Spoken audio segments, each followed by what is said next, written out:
pizza curse.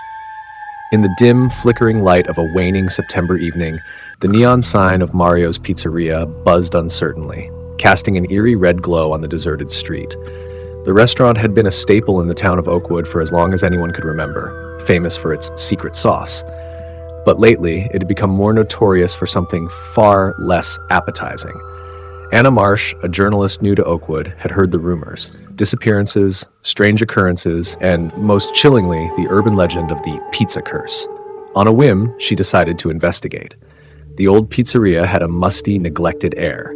The door creaked open, and she was met with the scent of stale cheese and pepperoni. Behind the counter stood an elderly man, Mario himself, with a solemn expression that belied his cheery name.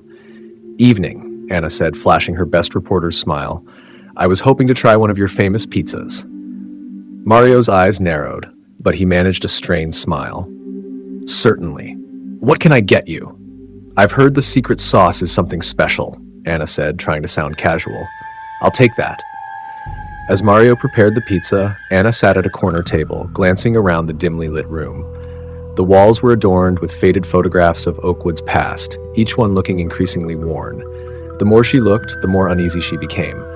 Something about the atmosphere felt off, as though the place itself harbored secrets. When Mario finally delivered the pizza, it looked delicious, a perfect blend of melted cheese, pepperoni, and mushrooms. Anna took a bite, savoring the rich, tangy flavor of the sauce. But the moment she swallowed, an icy chill ran down her spine. The room seemed to grow colder, and the lights flickered once more. Her phone buzzed. A text from her editor. "Any progress?" "Heard some wild stories," Anna replied. "In the middle of it now. We'll update soon." As she finished the pizza, the room seemed to distort, the shadows twisting and stretching as if alive. She felt a strange sensation, as though someone or something was watching her. A low, guttural whisper seemed to emanate from the very walls. Suddenly, the lights went out completely, plunging the pizzeria into darkness. Anna's heart raced. She fumbled for her phone to use its flashlight, but it was dead. Panic surged through her as she heard faint footsteps approaching. "Hello," she called out, her voice trembling. No answer. The footsteps grew louder, closer. Anna's flashlight flickered to life just as she saw a shadowy figure moving toward her. She tried to stand, but her legs felt like lead. The figure emerged into the dim light, a gaunt, ghostly apparition of a man with hollow eyes and a twisted smile. "Welcome to the final course," the apparition said in a voice that echoed with despair. Anna's blood ran cold. "What are you?" "I am what remains of those who fell victim to the curse of Mario's Pizzeria. You see, every pizza we make is part of a dark ritual. We lure in the curious and the skeptical. Once they taste the secret sauce, their souls are bound to this place forever." Desperate, Anna backed away, her mind racing. "How do I break the curse?" The ghostly figure smiled sadly. "There is no escape. Once you've tasted the sauce, you become part of the curse." In a burst of courage, Anna grabbed a nearby pizza slicer, hoping to fend off the apparition. But as she swung, the figure vanished and the lights flickered back on. She was alone, drenched in sweat and trembling. Determined to uncover the truth, Anna began to search the pizzeria. Behind the counter, she discovered a trapdoor hidden beneath a worn rug. With trembling hands, she opened it, revealing a steep staircase leading down into darkness. Gathering her nerve, Anna descended. The air grew colder and the smell of rot intensified. At the bottom, she found a small, grimy room filled with old, dusty pizza ovens and shelves of ingredients. But it was the wall that caught her attention, covered in strange symbols and runes. As Anna examined the symbols, she realized they were not merely decorative, but part of a binding ritual. The more she studied them, the more the pieces fell into place.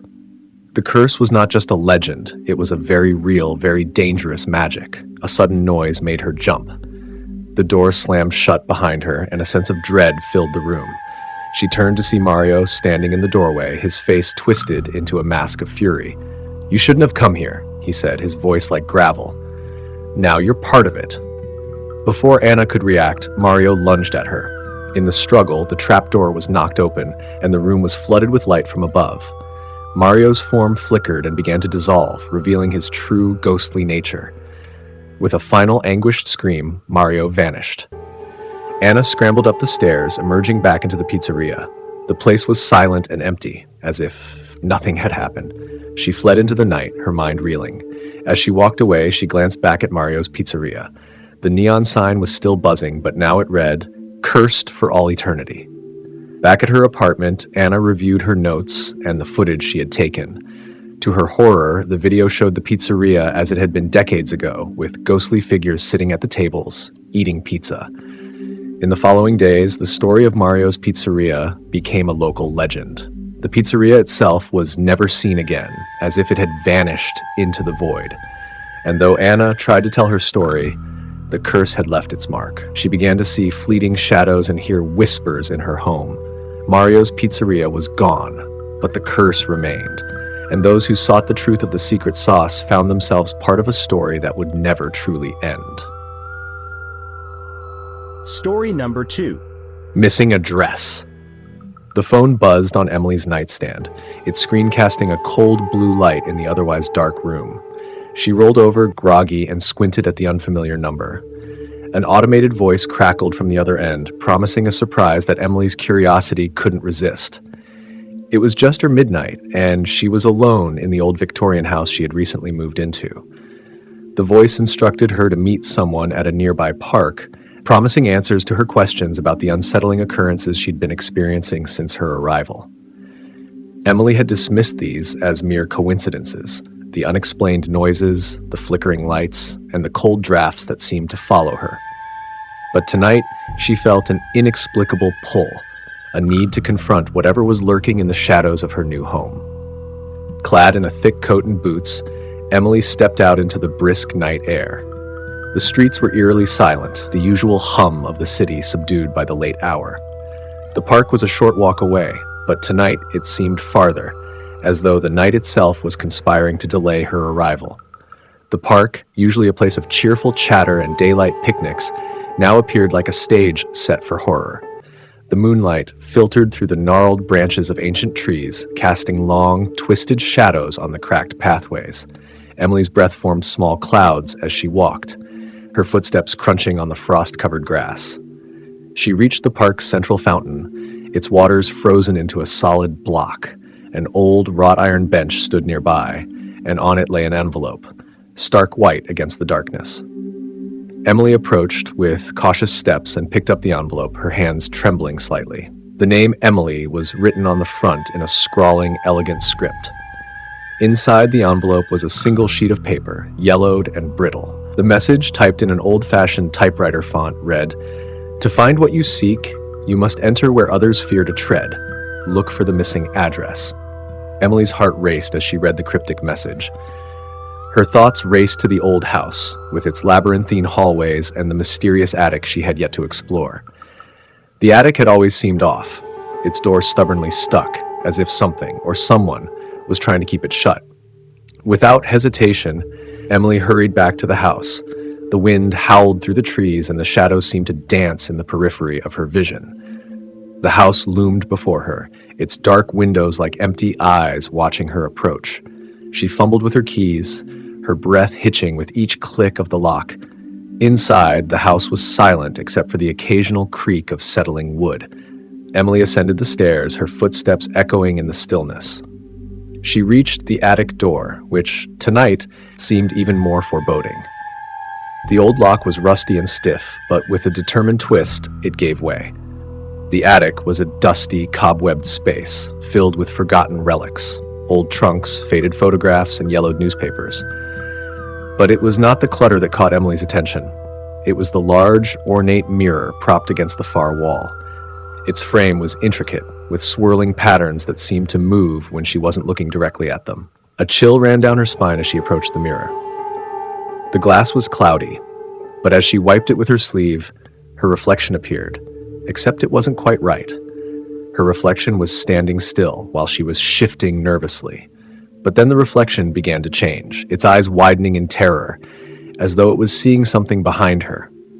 Emily spun around, but the attic was empty. Her pulse quickened, and she turned back to the mirror. The reflection was now screaming silently, its mouth open in a soundless cry of fear. Then, with a sudden jolt, the reflection's hand reached out towards Emily, its fingers pressing against the glass as if trying to pull her in. Emily stumbled back, her mind racing. She grabbed a nearby trunk, using it to block the mirror's view. Her breathing was ragged as she tried to make sense of what she had just witnessed. The house was old and had its share of oddities, but this was beyond anything she had anticipated. Suddenly, there was a noise behind her, a faint, rhythmic tapping. She turned to see a small door in the wall, partially hidden behind a stack of old newspapers. Her heart pounded as she approached and pulled it open.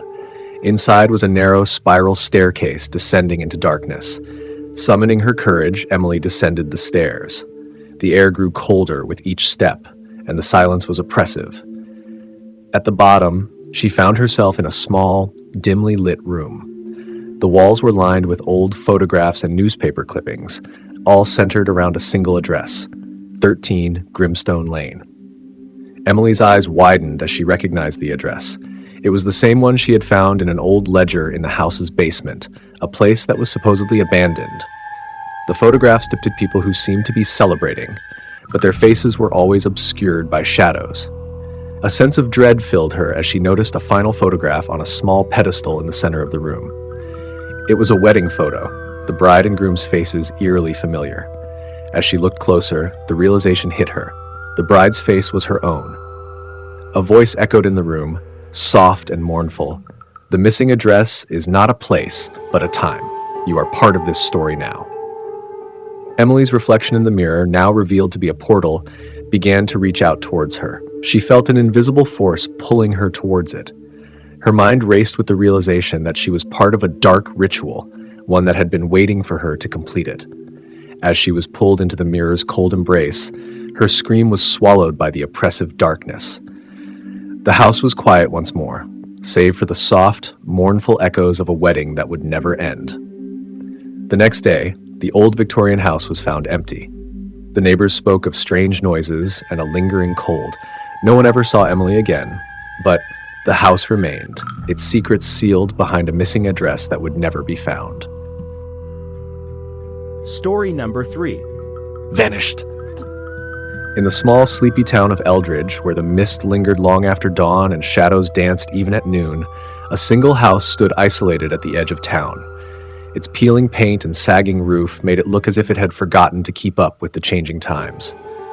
The residents of Eldridge avoided the house, claiming it was cursed, but few knew the truth behind its ominous reputation. On one particularly foggy October evening, a young delivery driver named Ben found himself on an unusual route. He had recently taken a job at a local courier service, and while the job was mostly routine, this particular delivery had him puzzled. The address was a derelict house at the edge of town, a place he had heard whispered about but never visited. The package was small, wrapped in plain brown paper with no return address and marked only with the number 13. Ben glanced at the clock on his dashboard. It was nearly 8 p.m., and the chill in the air made the fog feel even thicker. With a shiver, he turned off the engine and grabbed the package. He could barely see the house through the dense fog, and the streetlights cast eerie, wavering shadows on the ground. As he approached the front door, he noticed it was slightly ajar. The door creaked open further with a gentle push, revealing an entrance shrouded in darkness. The interior smelled of mildew and old wood. Ben hesitated, but then remembered his responsibility. He stepped inside, his footsteps echoing in the silence. The living room was a jumble of broken furniture and dust-covered surfaces. A grand, dusty chandelier hung from the ceiling, its crystals catching the faint light from the street lamp outside. Ben's flashlight barely pierced the darkness. He saw cobwebs clinging to every corner and a large, cracked mirror on the far wall. The place had an unsettling, almost oppressive atmosphere. "Hello?" Ben called out, his voice trembling slightly. There was no response, just the soft hiss of the fog against the windows. He took a deep breath and moved cautiously through the house, following the faint sound of dripping water. It led him to a narrow hallway with a door at the end. He knocked gently before pushing the door open. Inside was a small study, cluttered with old books and papers.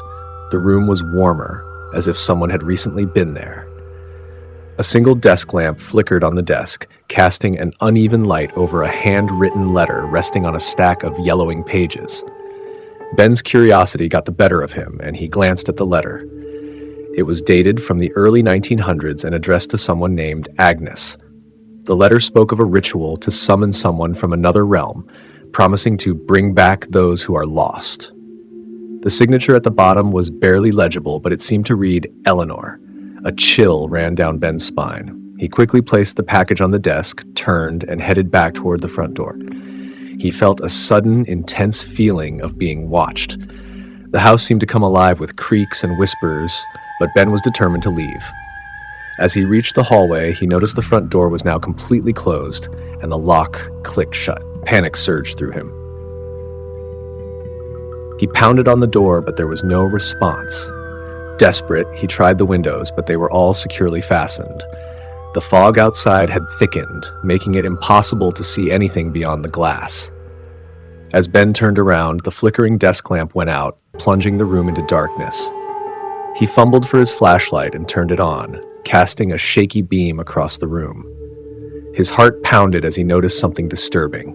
The letter he had seen earlier was now missing, and the package he had delivered was gone too. A low, eerie sound filled the air, a soft, mournful wail that seemed to come from everywhere at once. The temperature in the room dropped sharply, and Ben's breath became visible in the freezing air. The study door creaked open slowly, revealing a shadowy figure standing in the doorway. It was tall and gaunt, with hollow eyes that seemed to pierce through the darkness. Ben's instincts screamed at him to run, but his legs felt like lead. The figure moved toward him with a deliberate slowness, its presence seeming to absorb the very light from the room. In a trembling voice, Ben tried to call out for help, but his voice came out as a whisper.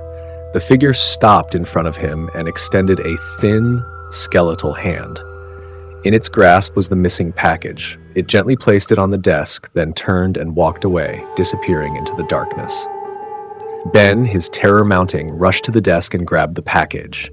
His hands trembled as he tore it open, revealing a small, intricately carved wooden box. Inside the box was a tarnished locket with a faded photograph inside.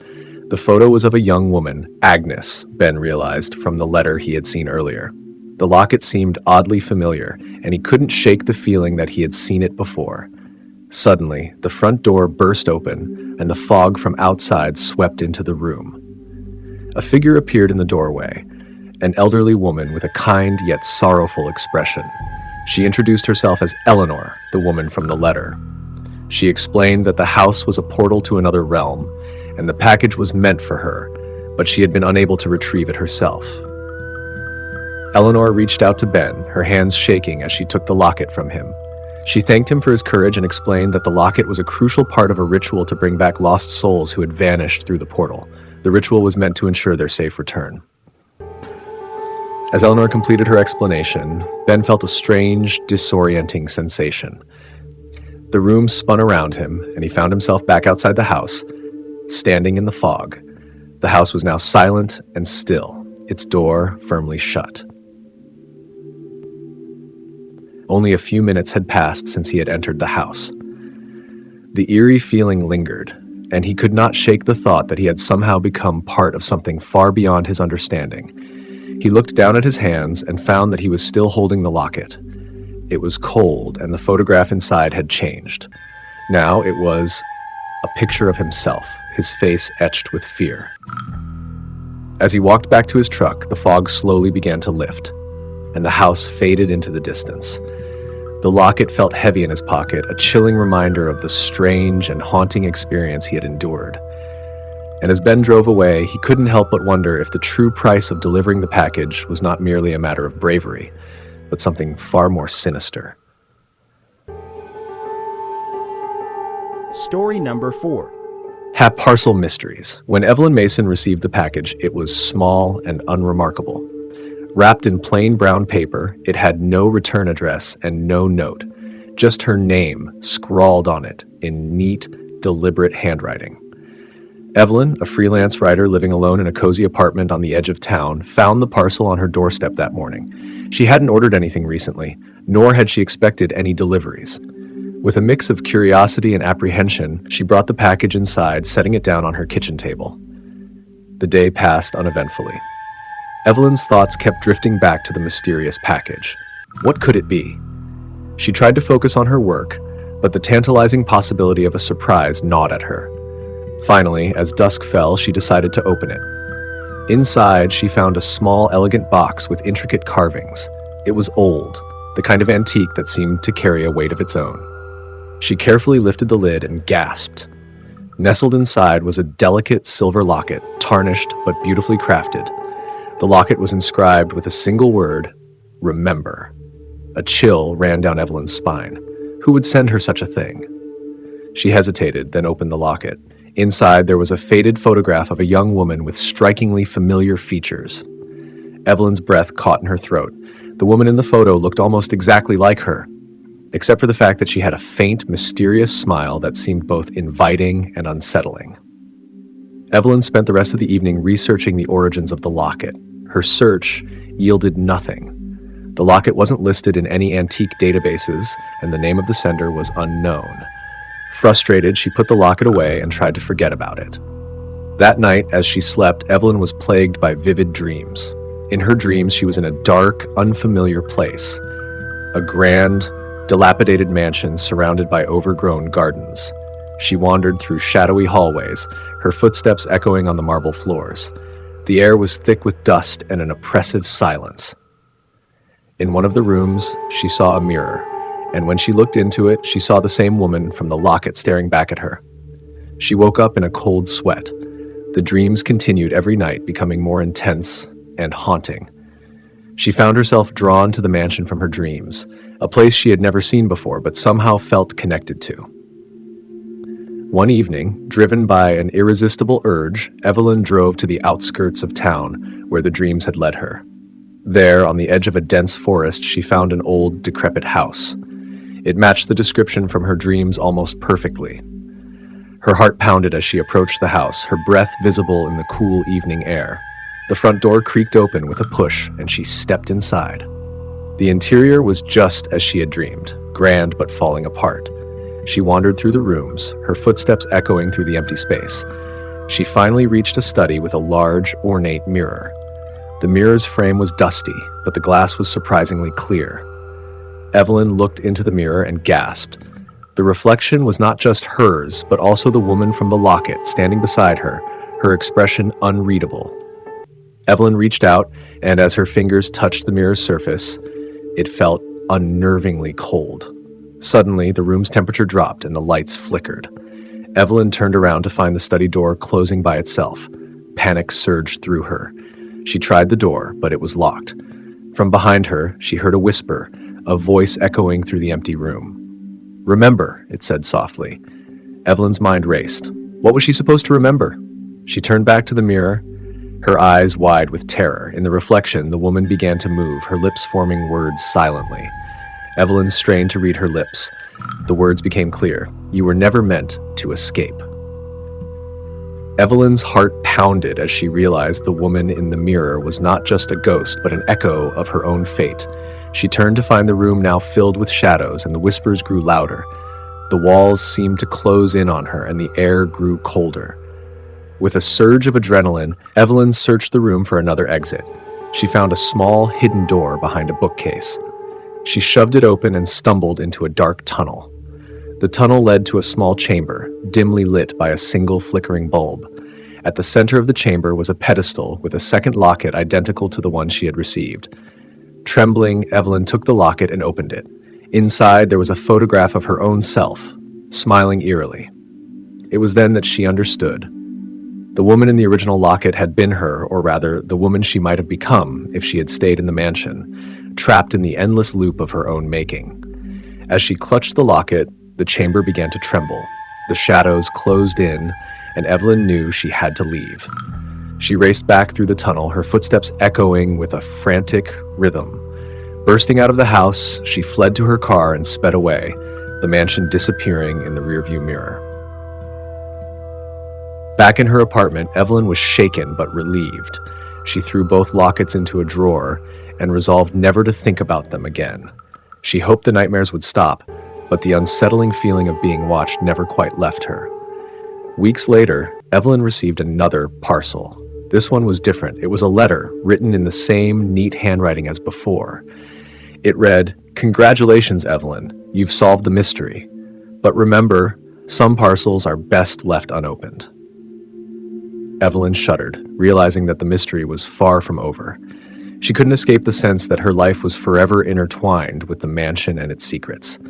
The parcel had revealed more than she ever wanted to know, and she was now bound to the enigma she had tried so desperately to flee. Story number 5. The late autumn sun dipped below the horizon, casting long, eerie shadows across the abandoned docks. The once bustling port now lay in disrepair, its rusting cranes and decaying warehouses eerily silent. Only the occasional squawk of a lone seagull broke the stillness. Ella stood alone amidst the crumbling remnants, her breath forming ghostly wisps in the chilly air. Her heart raced as she glanced at the tattered letter that had brought her here. The letter was anonymous, but insistent, claiming her estranged brother, Marcus, had sent something of great importance. It was postmarked from a distant country and had arrived weeks ago, but its message was clear. Come to the old docks. You'll find what you're looking for. Ella had not seen Marcus in years. He had been a researcher, a man who delved into forbidden and unsettling lore.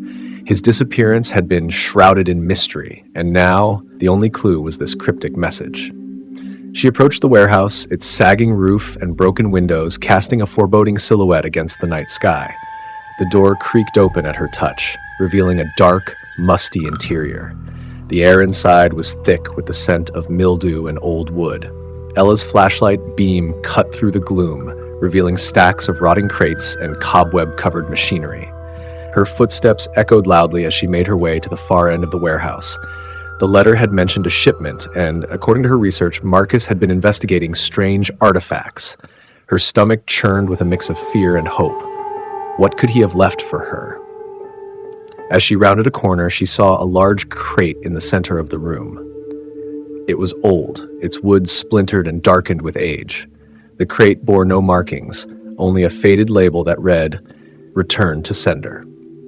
Her heart pounded as she reached for the crowbar left beside it. With a few determined prees, the lid came off, revealing a smaller, intricately carved box inside. The carvings depicted unsettling scenes, figures in dark robes performing ominous rituals. Ella's hands trembled as she opened the smaller box. Inside, she found an old journal bound in cracked leather. It was filled with Marcus's meticulous handwriting, detailing his research into a cult that had once worshipped an ancient deity of shadows. According to Marcus, the cult's rituals were said to bind the essence of the deity into objects, rendering them vessels for the entity's influence. The last entry in the journal was a frantic scrawl. "The shipment is cursed. Shadows will come for you if you open it. The entity is real. I've failed. Beware the eyes in the dark." A chill ran down Ella's spine. She glanced around the warehouse, suddenly feeling the weight of unseen eyes upon her. Her flashlight flickered, and a shadow seemed to flit across the wall. She swallowed hard, trying to calm herself. It had to be a trick of the light. Just then, she heard a soft whispering sound coming from behind her. Ella spun around, her flashlight beam sweeping over the empty warehouse. The whispering continued, now accompanied by a low, mournful wail. Her pulse quickened. The shadows in the corners of the room seemed to shift and grow, as if they were alive. She dashed toward the exit, but the whispers grew louder, more insistent. They seemed to form words, calling her name, pleading with her. Panic surged as she fumbled with the door, which now felt impossibly heavy. The shadows twisted and reached out, their forms elongating and writhing. Finally, she burst out of the warehouse and into the cold night air, but the shadows seemed to follow her, creeping along the ground like a living, breathing entity. She ran toward her car, her breaths coming in ragged gasps. As she fumbled with her keys, she felt a cold, clammy hand grip her shoulder. She whirled around, but there was no one there. The shadows continued their relentless pursuit, seeming to grow darker and more menacing. Ella stumbled into her car and slammed the door shut. She tried to start the engine, but the car sputtered and died. The whispers grew louder, now a cacophony of desperate voices. In a final act of desperation, Ella grabbed the journal from the passenger seat and threw it into the darkness, hoping to distract whatever malevolent force was pursuing her. The shadows hesitated, then seemed to coalesce around the book, absorbing it into their depths. Suddenly, the whispers stopped. The shadows receded, and the oppressive weight lifted. Ella's car roared to life, and she sped away from the docks, her heart still racing. As she drove, she glanced in the rearview mirror, expecting to see the shadows still following. Instead, the dock was now bathed in the gentle light of dawn, the night's horrors seeming like a distant nightmare. Back home, Ella took the journal from its place and opened it. To her shock, the last page was completely blank. The ominous writing had vanished. Confused, she turned to the earlier entries, but they too were gone. In their place was a single line written in her brother's handwriting. The shadows were never meant to be defeated, only to be understood. A chill ran down her spine as she realized the true twist.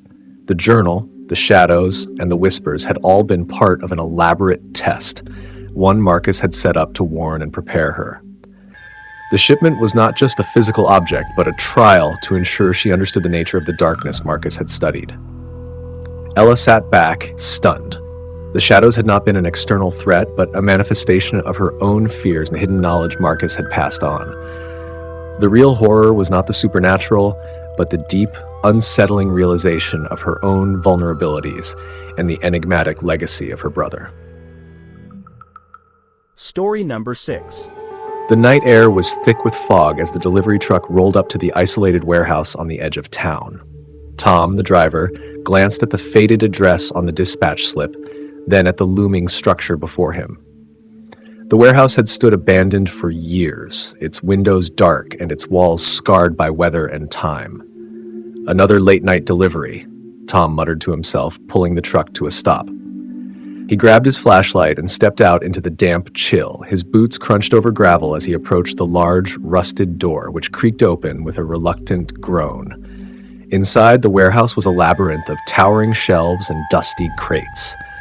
The faint beam of his flashlight cut through the darkness, revealing cobwebs draped over forgotten items. Tom's breath fogged in the cold air as he checked his watch, just past midnight.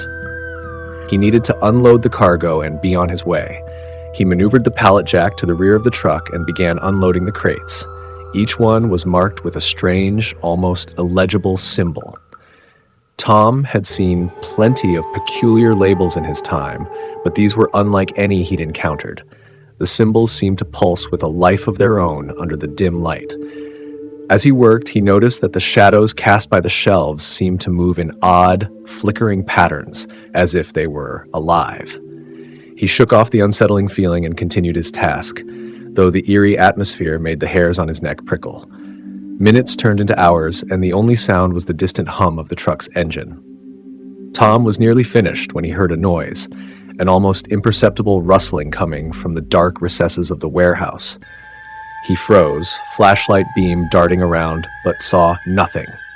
Probably just a rat, he whispered to himself, though he knew that the sound had seemed too deliberate, too rhythmic.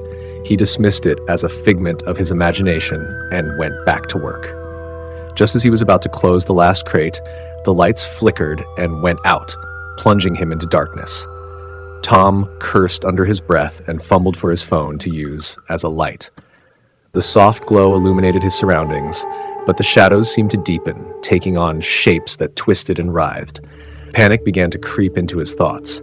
The rustling noise grew louder, more insistent. He turned towards the source, but the darkness swallowed his sight. His pulse raced as he inched toward the noise, his flashlight beam dancing erratically. Suddenly, the warehouse door slammed shut with a thunderous bang, the echoes reverberating through the cavernous space. Tom's heart skipped a beat. He tried to force the door open, but it wouldn't budge. He was trapped. A cold sweat broke out on his forehead. The shadows now seemed to coalesce into darker forms, shapes that looked disturbingly human but twisted grotesquely. They moved towards him with a slow, deliberate pace. Tom's breath came in ragged gasps as he backed away, bumping into a stack of crates.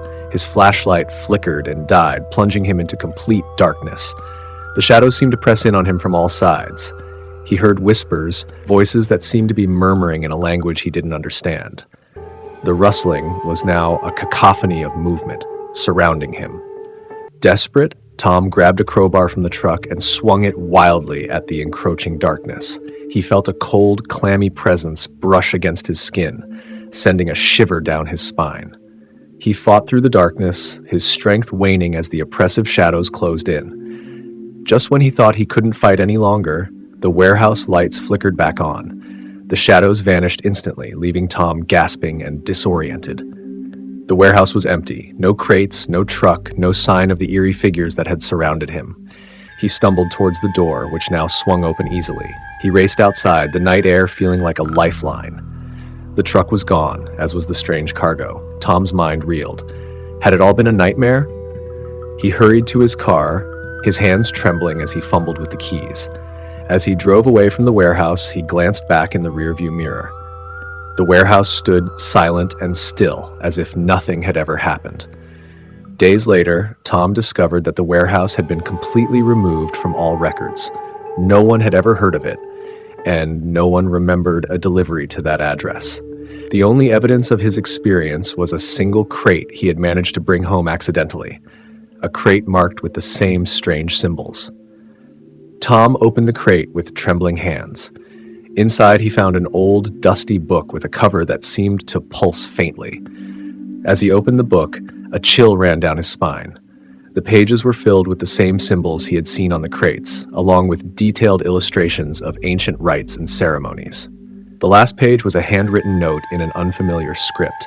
It translated roughly to, "For those who wander into the shadows, beware. The shipment is not for your eyes, but for your soul." Tom's blood ran cold as he realized the truth. The shadows were not mere figments, but entities from another realm, and they had been seeking something, someone. And now it seemed they had found him. Story number 7. Delivery night.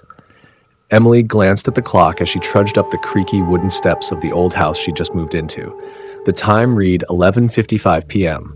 It was her first night in this new, secluded town, and she was already feeling the weight of isolation press against her. Her phone buzzed with a text from the delivery service. "Your package is on its way. Estimated delivery 12 a.m. The package had been an unexpected surprise. She hadn't ordered anything, but the confirmation email had assured her that the delivery was intended for her address. The sender's name was simply the Night Courier, which did little to ease her nerves. Emily made her way to the front door, which had a peculiar, ancient brass knocker shaped like a ghastly face. She glanced at the porch light, which flickered intermittently, casting eerie shadows across the overgrown lawn. The wind howled through the trees, adding a haunting soundtrack to the night. As the clock struck midnight, a shadowy figure appeared on the doorstep, cloaked in a dark, tattered robe. The figure held a small, wooden box with intricate carvings. Emily's heartbeat quickened. "Delivery for Emily Grant." The figure's voice was raspy, almost mechanical. Emily hesitated but took the box, noticing the peculiar chill that seemed to emanate from it. "Thank you," she said, trying to sound as calm as possible. The figure simply turned and walked away, disappearing into the night. The porch light flickered one last time before going out completely. Emily stepped inside, closing the door behind her. She placed the box on the table and studied it. The carvings seemed almost alive, twisting and writhing in the dim light. With a deep breath, she lifted the lid. Inside the box was a single item, a small, dusty journal bound in cracked leather. She opened it, revealing pages filled with handwriting that seemed both old-fashioned and oddly familiar. The entries described mundane events but gradually began to detail strange occurrences, whispers in the night, shadows moving on their own, and eerie dreams that felt too real. The most recent entry was dated for the current night. It read, "The house is watching me. I hear whispers in the walls. I don't know how much longer I can stay. If you're reading this, you're next." Emily shivered. The night was cold, and the house seemed to creak and groan as though it were alive. She shook her head, trying to dispel the unsettling feeling. She decided to turn in for the night, leaving the journal on the table. Sleep came fitfully. She was awakened by a strange noise, a faint scratching like nails on wood. She got out of bed, her heart racing, and followed the sound to the basement door. It was slightly ajar, which was odd since she was sure she had closed it earlier. The scratching grew louder as she approached. Grabbing a flashlight, she descended into the basement. The beam of light cut through the darkness, revealing old furniture and boxes covered in dust. The scratching seemed to come from behind a large, ornate mirror leaning against the wall. Emily moved the mirror aside, revealing a small door she hadn't noticed before. Her curiosity overcame her fear. She turned the knob and opened the door, revealing a narrow passage leading deeper into the house. The air grew colder as she ventured further. At the end of the passage was a small, dimly lit room filled with old, dusty furniture. In the center of the room was an ancient-looking bookcase. Emily approached it, and the bookcase seemed to have a single, empty space. As she examined it, the whispers returned, louder this time. "She's found it! She's found the book!" they seemed to say. Her flashlight flickered, and the temperature dropped. The whispers grew louder, and the room seemed to close in on her. Emily turned to leave, but found the passageway behind her was gone. The room was now a maze of bookshelves, each lined with old, leather-bound tomes. Panic set in. She began to search for another way out, but each turn only led her deeper into the maze. The whispers grew louder, turning into desperate cries. She could no longer tell if the sounds were coming from outside or within her own mind. Then she saw it. A book lying open on a pedestal in the center of the room. The writing was in a language she didn't understand, but the illustrations were hauntingly familiar. It depicted a robed figure, eerily similar to the delivery person, performing a ritual. In the margin was a note in English: "The deliverer of souls. A new night, a new soul. The ritual must be completed." Her heart raced as the realization dawned upon her. The delivery wasn't just a package, it was a cursed object. The robed figure had been an agent of something far more sinister. As Emily turned to escape, she heard the soft click of the basement door locking. The walls seemed to close in, and the whispers grew into a cacophony of voices. The room began to spin, and she felt herself being pulled toward the pedestal. Suddenly, the door to the room flew open, and the robed figure stood there, eyes glowing with an eerie light. Emily tried to scream, but no sound came out. The figure stepped forward, reaching for her. In a final desperate attempt, Emily grabbed the book and hurled it at the figure. There was a blinding flash, and the room fell silent. When the light subsided, the robed figure was gone, and the maze of bookshelves had vanished. Emily found herself back in the basement, the small door now open. She rushed upstairs, heart pounding, and slammed the basement door shut. She looked around the house, but everything seemed normal. The journal was still on the table. She picked up the journal and noticed something different. The most recent entry had changed. It now read, "The house has claimed a new resident. Welcome, Emily. The ritual is complete." Emily's blood ran cold as she realized the true nature of the delivery. She was now a part of the house's dark history, the newest entry in its endless cycle of fear. The end. Story number 8. Night Shift Tales. The wind howled through the empty streets of Blakemore, rattling the aging street lamps and sending shivers through the bare branches of the trees. Jane, wrapped in her thick coat, hurried down the deserted road towards the old Blakemore General Hospital. It was her first night shift at the dilapidated facility, and while she had heard the stories of its haunted past, she dismissed them as mere urban legend. Blakemore General had been closed for nearly a decade, its halls falling into disrepair. The hospital's eerie reputation was built on tales of ghostly apparitions and unsettling phenomena, stories that only grew darker with each retelling. But Jane was not one to be easily spooked. She had always seen herself as a practical woman, grounded in reality. As she entered the hospital's crumbling lobby, the flickering fluorescent lights cast long, unsettling shadows on the walls. The air inside was cold and stale, smelling of mildew and forgotten memories. Jane made her way to the main office, where she would be stationed for the night. The only sounds were the echo of her footsteps and the occasional drip of water from a leaky pipe. Her task was simple: monitor the building's security system. The cameras were outdated, and the old monitors flickered sporadically, but they sufficed for the hospital's limited needs. Jane sat down at the desk, settling into the chair with a sigh.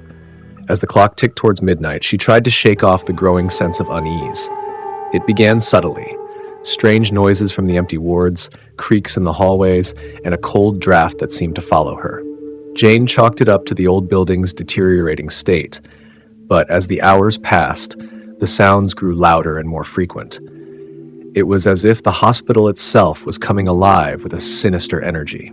She flipped through the security camera feeds, her eyes darting between the grainy images.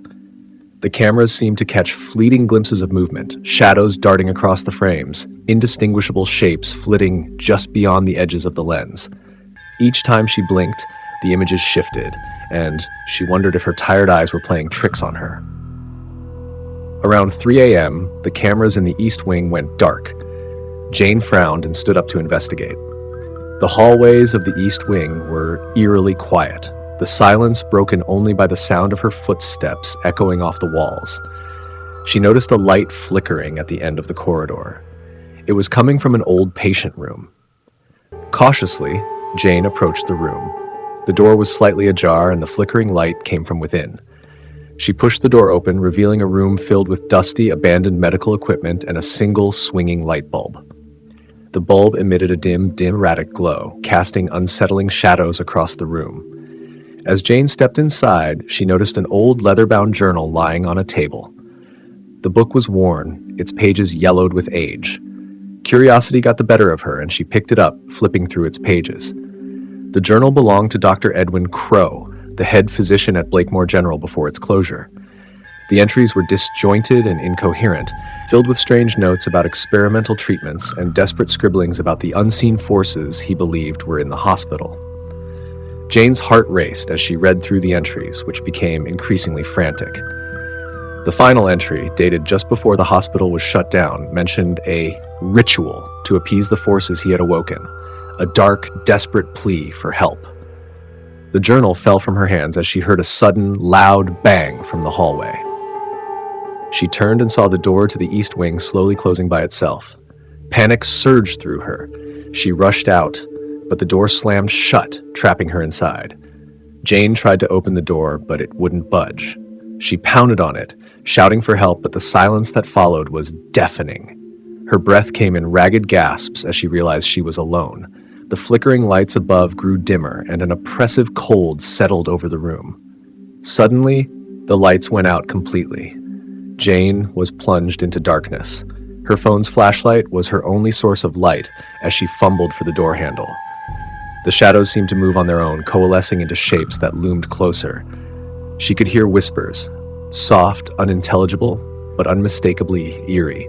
As her flashlight beam scanned the room, she noticed a figure standing in the corner, a dark, indistinct shape that seemed to pulse with an unsettling energy. Her heart pounded as she backed away, but the figure remained, its presence growing more oppressive. Jane's mind raced, and she remembered the journal's final entry about a ritual. The room was filled with strange symbols drawn on the walls, symbols that she hadn't noticed before. Desperate, she tried to make sense of them, her flashlight revealing more as she moved. In a sudden moment of clarity, Jane realized the symbols formed a protective circle. She stepped inside the circle, and the whispers grew louder, as if acknowledging her presence. The oppressive energy seemed to recede, but the figure remained, watching her. With shaking hands, she took out the journal and read the final passages aloud, reciting the ritual as best as she could remember. As she finished, the room grew eerily calm. The figure in the corner began to dissipate, and the lights flickered back on. The door to the East Wing slowly creaked open. Jane stumbled out of the room, her heart still racing. She glanced back, but the East Wing was empty, the shadows gone. She hurried back to the main office, her mind still reeling from the encounter. When her shift ended and she left the hospital, Jane was greeted by the first light of dawn. She glanced back at the imposing building, its dark reputation now more real to her than ever. Months later, she learned that Blakemore General had been officially declared haunted. The strange phenomena and ghostly apparitions were no longer just tales. They were verified by countless others who had experienced the same chilling encounters. Jane never returned to the hospital, but she kept the journal, a chilling reminder of the night she faced something beyond comprehension. The twist of the story was simple, yet profound. Dr. Edwin Crow's ritual had been a desperate attempt to escape the very fate Jane encountered. It was not just about appeasing the forces, but about a struggle for survival. And as Jane realized, sometimes the only way to survive the night is to confront the very darkness that seeks to consume you. Story number 9. The Midnight Caller. Every night at precisely midnight, Clara Hartman's phone rang. It was always a call from an unknown number. At first, she'd answered, hoping it might be someone she knew, but the voice on the other end was always silent. The calls became a routine she dreaded, an eerie pattern she couldn't escape. Clara lived alone in a small, creaky house on the edge of town where the streetlights seemed to flicker more often than not. Her only company was her cat, Whiskers, who was perpetually agitated by the nightly disturbances. Her friends and family had all grown used to her claims of the midnight calls, brushing them off as a figment of her imagination. But Clara knew better. She felt a chill in her bones every time the phone rang. One particularly stormy night, as wind howled and rain lashed against the windows, Clara sat on her threadbare couch, trying to lose herself in a book. Whiskers was curled up next to her, but he suddenly leaped off and darted to the window, his fur bristling. The phone rang. Clara's heart skipped a beat. She glanced at the clock. Midnight, as expected. The storm outside seemed to amplify the suspense, and her hand trembled as she reached for the phone. This time, she decided to stay silent, hoping that perhaps this time the caller would speak. After a few moments of static, she heard a voice, low and distorted, almost like it was coming from a distant tunnel. "I know what you did," the voice said. It was a whisper, barely audible above the storm. Clara's blood ran cold. The phrase was chilling and personal, but she couldn't fathom what it meant. She'd done nothing that would warrant such a message. The line went dead. Clara was left staring at the receiver, her mind racing. She felt a surge of panic and immediately dialed the number back, but it was out of service. The calls continued for the next few nights, always at midnight. The cryptic messages grew increasingly threatening, and Clara's sense of dread grew with each passing day. On the fifth night, she decided to take matters into her own hands. She reached out to the local police, but they could offer little help, dismissing the calls as a prank or a telemarketer's mistake. Desperate, Clara decided to investigate the origin of the calls herself. She traced the number back to a nearby abandoned house, rumored to be haunted. The house had been vacant for years, ever since the previous owner, a reclusive old man named Henry, had disappeared under mysterious circumstances. Local lore suggested that Henry had been involved in dark rituals, and some said his spirit still haunted the area. With a flashlight in hand, Clara approached the house. The storm had subsided, leaving a heavy silence in its wake. The house loomed before her, its windows dark and broken. She hesitated, then pushed open the creaky door and stepped inside. The interior was musty and filled with cobwebs. Clara's footsteps echoed as she moved through the darkened rooms.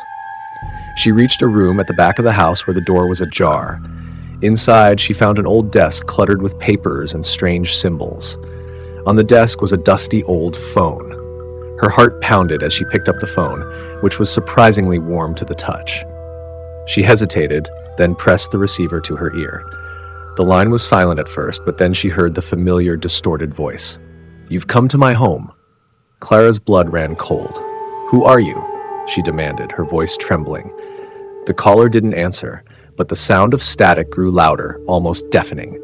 She noticed something strange in the corner of the room. A mirror covered with a tattered cloth. Driven by a mix of fear and curiosity, Clara pulled the cloth away. The mirror's surface was hazy, but as her eyes adjusted, she saw something that made her gasp in horror. Reflected in the mirror was her own face, but her expression was one of pure terror. Behind her, just outside the reflection, was a shadowy figure, a man with hollow eyes and a sinister grin. Clara spun around, but the room was empty. She felt a cold hand on her shoulder and spun back to the mirror. The figure was gone, but the reflection of her face was now smiling with that same horrifying grin. Suddenly, the phone in her hand began to ring again. Clara's hand shook uncontrollably as she answered. The voice was clear now, no longer distorted. "I'm glad you came," it said, cold and mocking. "It's time for you to understand." Before Clara could react, the floor beneath her gave way, and she fell into a hidden basement. It was a dark and dusty space filled with old furniture and abandoned belongings. She saw a desk in the corner with an old journal. Desperate, she opened it, flipping through pages filled with disturbing drawings and cryptic notes. The final entry was chilling. "To anyone who finds this journal, know that the phone calls are not from me. I have been trapped here for years, unable to leave, my voice used by someone else. Find the truth, and you will find me."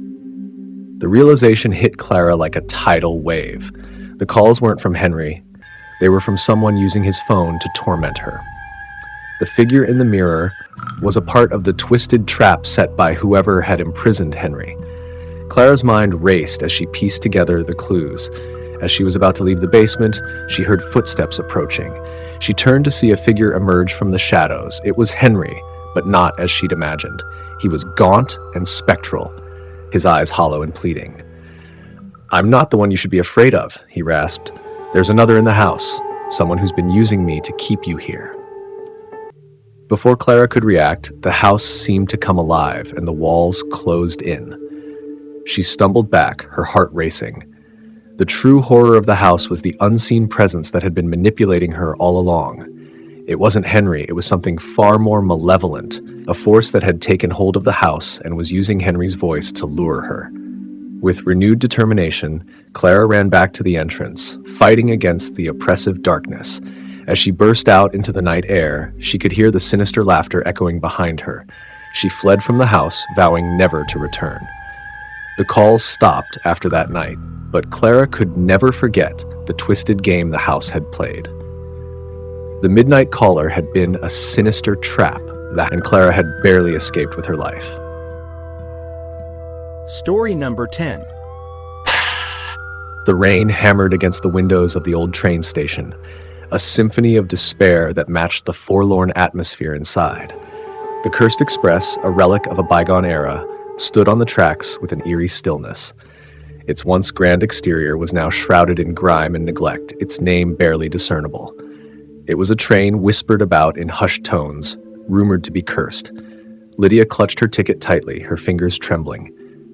It was her only way home after a long journey to visit her estranged aunt. The train had been late, and she was the only passenger waiting in the flickering light of the station. She glanced nervously at the clock on the wall. It was nearing midnight. As the clock struck 12, the cursed express emitted a low, mournful whistle and began to shudder to life. Lydia hesitated before boarding, her gut telling her to turn back. But she was exhausted and her curiosity got the better of her. She stepped inside, greeted by a gust of stale, cold air. The interior of the train was oddly pristine, as though it had been frozen in time. Velvet seats and brass fittings gleamed under the dim lights, but there was a strange sense of abandonment. Lydia found her compartment and settled into a seat by the window, hoping for a quiet ride. As the train lurched forward, Lydia noticed the night outside was unusually dark. The moon was hidden behind thick clouds, and the trees lining the tracks seemed to twist and writhe in the shadows. A sense of unease settled over her, but she tried to shake it off and relax. The train journey was eerily silent, with only the steady clacking of the wheels on the tracks breaking the quiet. Lydia tried to distract herself by reading a book, but the words seemed to blur together. She could feel eyes watching her, but every time she looked up, there was no one else in sight. After what felt like hours, a sudden sharp knock on her compartment door made her jump. Her heart pounded as she hesitated before opening it. Standing in the doorway was a man in a faded conductor's uniform. His face was gaunt, with hollow eyes that seemed to pierce through her. "Ticket, please," he said in a voice that was both mechanical and unsettling. Lydia handed over her ticket, and the conductor examined it with an expression of grim satisfaction. "Thank you," he said, his eyes lingering on her for a moment longer before he turned and walked away. The moment he left, Lydia noticed something peculiar. The ticket she had given him was stained with a dark, rusty substance that resembled blood. Panic surged through her, but she tried to stay calm. She could still hear the rhythmic clacking of the wheels, but the oppressive silence of the train was beginning to weigh heavily on her. The train seemed to be moving faster now, the motion more erratic. Lydia looked out the window and saw that the trees were no longer recognizable. They were twisted, skeletal forms reaching out as if to grasp the train. The darkness outside seemed to press closer, and she felt an icy chill creeping through her bones. Another knock on her compartment door jolted her out of her reverie. This time, when she opened it, there was no one there. Instead, a small, ornate box lay on the floor. It was decorated with intricate patterns and had a lock, but no key. Curiosity got the better of her, and Lydia picked up the box. As she examined it, she noticed a small inscription on the side: "To unravel the curse, reveal the truth." Her heart raced as she tried to pry the box open, but it was securely locked. Suddenly, the train jolted violently, and Lydia was thrown into her seat. The lights flickered and then went out, plunging the compartment into darkness. Panic set in as she fumbled for her phone to use as a flashlight. When the screen illuminated the compartment, she noticed that the seats around her were now occupied by shadowy figures. They were ghostly apparitions, their eyes empty voids staring at her with an unnerving intensity. Lydia's breath came in ragged gasps as she tried to remain composed. The figures began to whisper in a chorus of disembodied voices, their words unintelligible but filled with a sense of impending doom. The train began to slow down, and Lydia could hear the faint sound of laughter echoing through the carriage. The laughter was eerie and haunting, reverberating off the walls and creating a sense of claustrophobic dread. Desperate to escape, Lydia grabbed the ornate box and sprinted down the aisle, trying to find a way out. She passed by compartments filled with more shadowy figures, their laughter growing louder and more menacing. Finally, she reached the conductor's cabin and burst inside. The conductor was sitting behind his desk, his back turned to her. Lydia slammed the box onto the desk and demanded answers. The conductor turned around, revealing a face that was a twisted mockery of human features, with eyes that seemed to shift and swirl like dark whirlpools. "You seek to escape the curse," the conductor said, his voice echoing with 1,000 lost souls. "But the curse is not just of this train. It is of those who board it." Lydia's eyes widened in horror as the realization hit her. The Cursed Express was not merely a haunted train. It was a manifestation of the sins and regrets of those who had boarded it over the years. The box, she understood now, was a key to revealing the truth of the curse. With trembling hands, Lydia opened the box. Inside was a mirror, tarnished and cracked. As she looked into it, she saw not only her reflection, but also the faces of those who had ridden the train before her. Each face was twisted in agony, trapped in a loop of despair. The conductor's laughter grew louder, and Lydia understood that escaping the curse was impossible. The Cursed Express was not a train, but a prison for lost souls, forever doomed to repeat their final journey.